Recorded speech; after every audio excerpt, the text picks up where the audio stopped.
Hi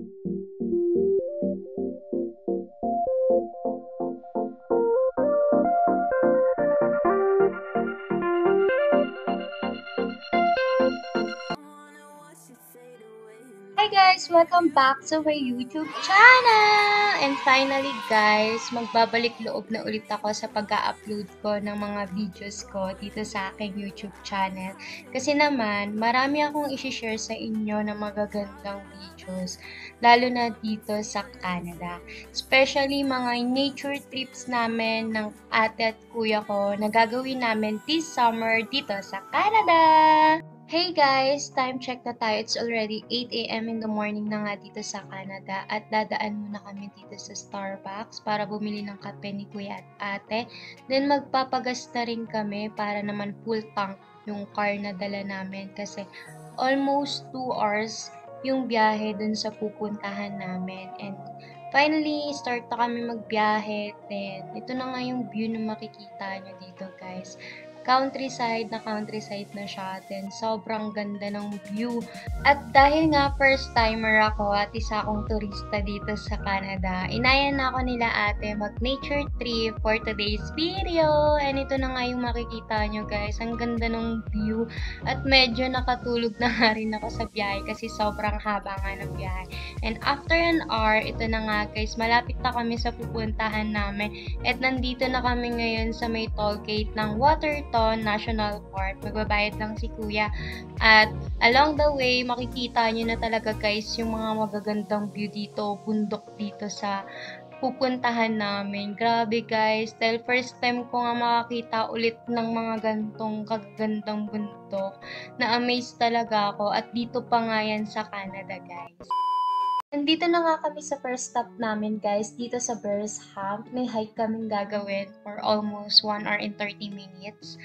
Grabe guys, akala ko mamimiss ko yung pag-hike pero hindi pala. Kasi dito sa Canada, tuwing summer, ganito yung mga outdoor activities dito na ginagawa ng mga tao ang pag-hike. Dahil sinusulit nga nila yung summer dito kasi mas mahaba ang winter kesa summer dito guys. Dito sa Canada guys, tuwing summer, dinadayo talaga ng mga turista ang mga tourist spot dito dahil maganda nga mag-outdoor activities dito sa Canada. Kaya, maganda yung picture dito. masarap din mag-hike. Kaso nga lang mainit. Doon ako sa tuktok. Sa tuktok tayo. Ayan yung view. Tada! Hike pa oh. First time niya mag-hike dito pa talaga. Kulit. Hindi mo talaga mapapahike yung ate ko pero dito sa Canada, nagawa niya. Kasi naman, maganda nga naman kasi talaga yung view dito pagdating sa Canada at sobrang convenient. At hindi mo na kailangan ng tour guide para mag-assist sa'yo kasi magaganda yung trail dito. Usually, maps lang okay na at madali nga lang naman kasi yung mga trail. Hindi ka maliligaw sa trail dito kasi maganda at marami ka rin namang makakasalubong ng mga turistang maakyat ng bundok dito guys. Mountain pala. Pawisan yung kilikili ko ah. Sobrang lakas nga ng hangin guys, kaya hindi ka rin masyadong pagpapawisan. At nandito na nga kami sa kalagitnaan guys, kitang-kita na namin yung lake sa likod. At ayun na nga guys, medyo nakakahingal, pero carry lang kasi mahangin naman. At inaantay ko na nga yung ate ko dyan kasi pagod na siya. Grabe guys, sobrang na-miss ko mag-hike kasi last year na yung last hike ko. This year, akalain mo dito pa ako sa Canada makakapag-hike ng bongga. At ito nga guys, yung pinuntahan namin is minor hike lang siya, kaya madali lang siya akyatin. As you can see guys, sobrang ganda ng view. Anong tanong ng mga first timer? Malapit na ba? Malapit na ba? Kahit malayo pa. Buti na lang wala tayong tour guide. Malayo pa. Wala pa tayo sa oras naglalakad eh. Pahinto-hinto ka eh. Go na. In fairness, maganda yung trail.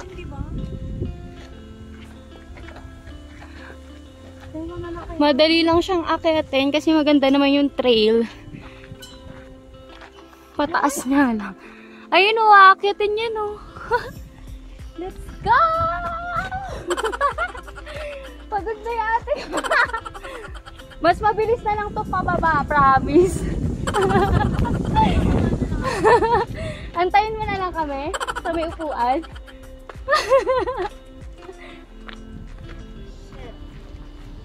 Antayin mo na lang kami sa may upuan. Paano na to? Patarik na.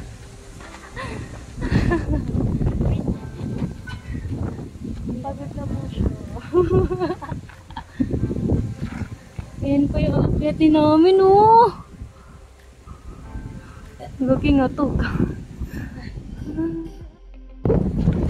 Okay, sa mga nakakasabay naming four, nasa kalahati pa rin ako. So, medyo malayo pa. Pero nandito na kami sa tuktok. Ay, wala. Sa gitna pa lang. Pero yung ate ko, pagod na. Tara, let's go. Kaya mo yan. You can do it. Diba guys? Umpisa lang naman talaga mahirap. Ayaw ko lang maglakot ako. Ganito eh. Mas malupit pa yung sa Papulaw na trip. Ang taas na nga natin, Teo. Tignan mo.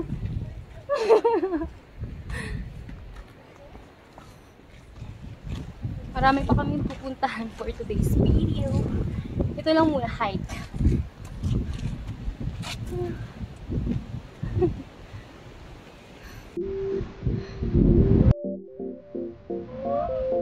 Cashew?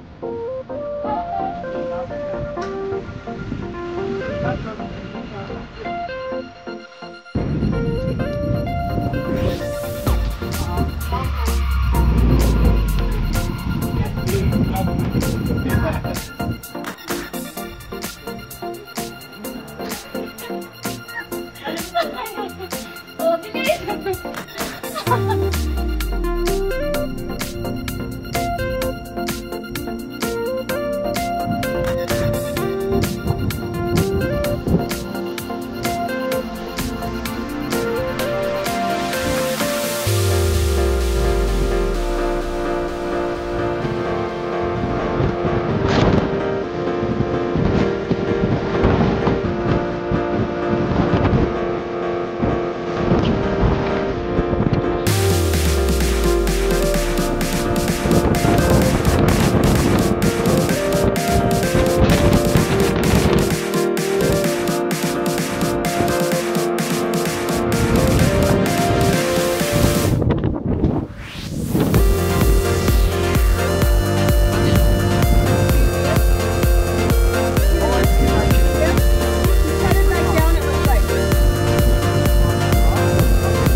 nakita niya. Ako hindi ko talaga yun nakita. Pero sayang, sana na-experience ko din makakita ng bear sa totoong buhay. Worth it ang isang oras na lakad. Actually, 1 hour and 45 minutes. Malapit na kami, guys. Diba? May nakita pa kami yung bear kasi hindi naman siya tatok-lumpas.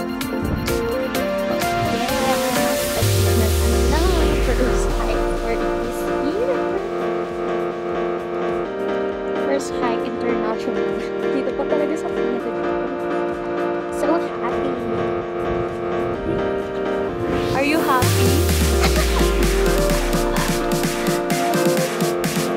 Pisa pa lang yan. Magsusunod-sunod na yan.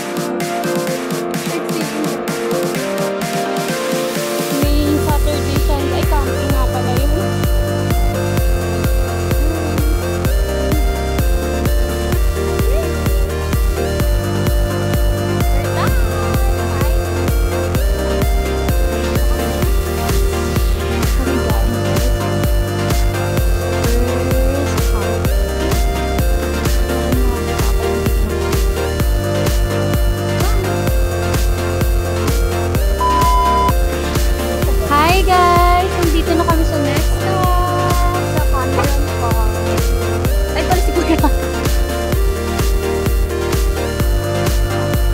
Dito tayo sa pedestrian.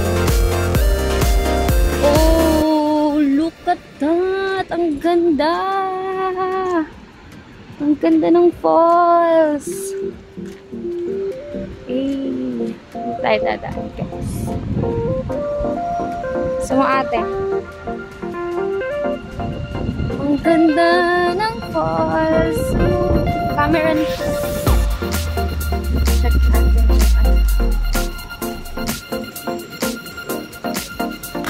Oil architecture pavilion.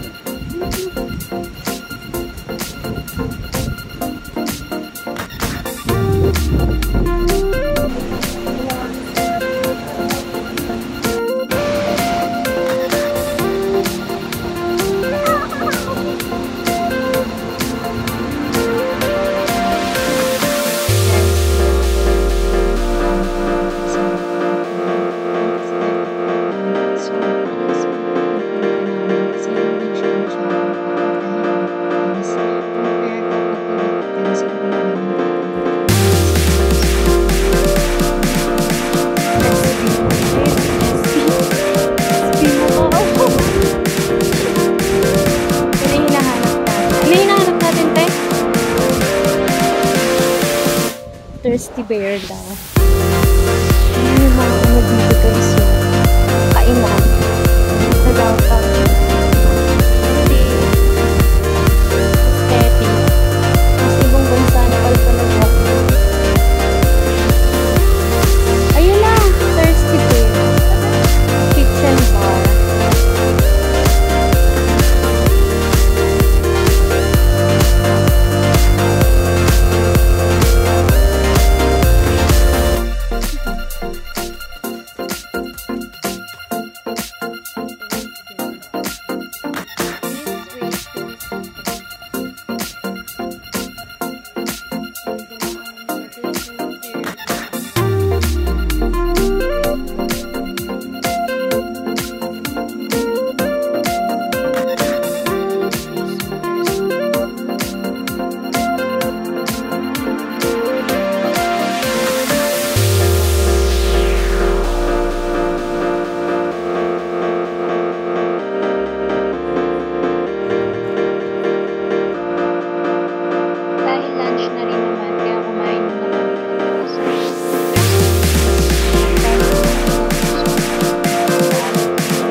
Madulas naman ako.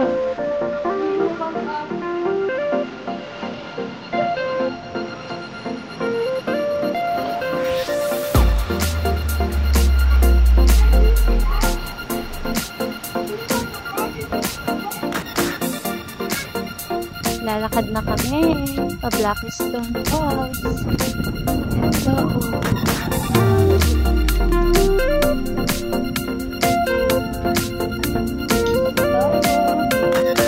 1 kilometer pa. 1 kilometer pa Blackstone Falls. Grabe. Sobrang ganda ng tubig nila.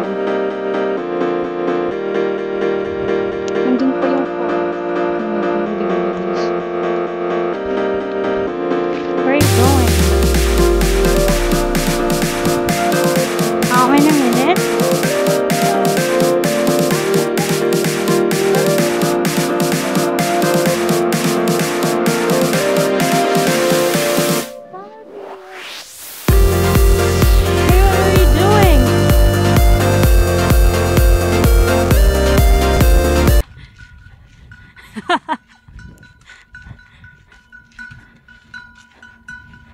What are you doing?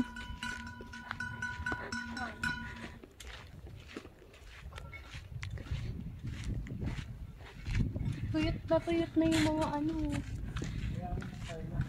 Ha? Dinaanan ng fire. Tutubo pa ba yan? Pag nasunog na?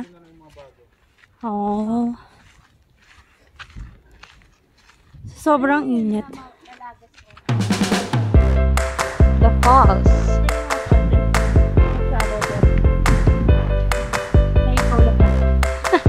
Kasama nga kayo eh. Dito na kami. Malapit na kami sa may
guys, hindi mo kailangan ng tour guide kasi maganda yung place at may mga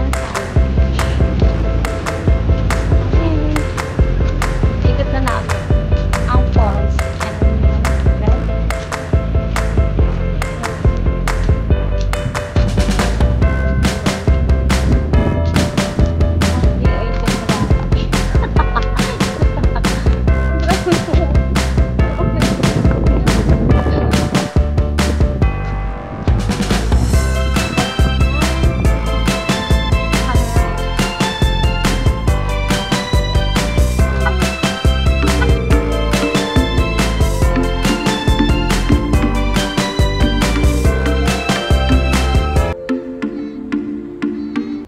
Prince of Wales Hotel. Nandito na kami guys.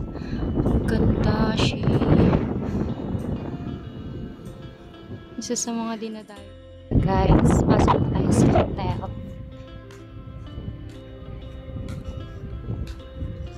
Grabe, ang ganda ng hotel nila dito guys. So, first time ko makakapasok sa ganito. Kasosyal na hotel. Pasok tayo.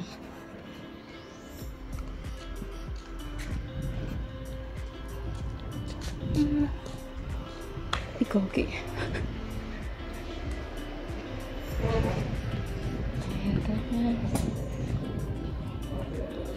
Diba? Sila.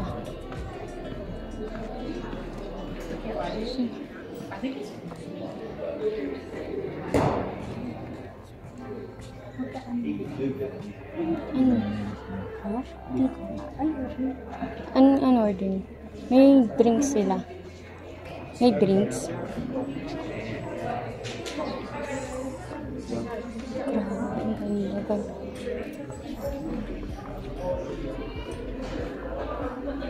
Yung restroom nila dito guys, napakaganda.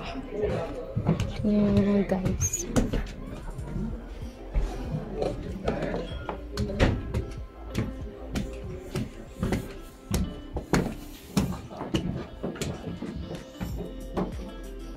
Restroom.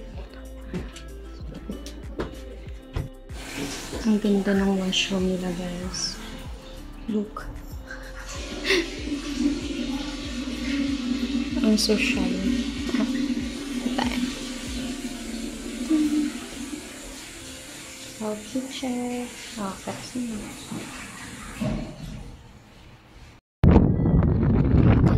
So, ito yung view niya dito. Oh, ito yung Cameron Lake. So, ang ganda niya, guys. Here, dami ng turista na nagpupunta dito.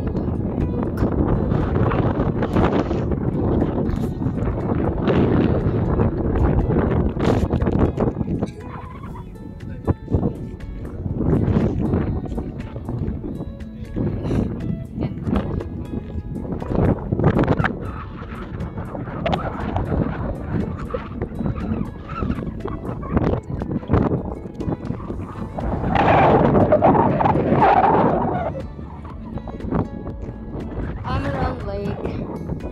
Ayun yung downtown. Hello.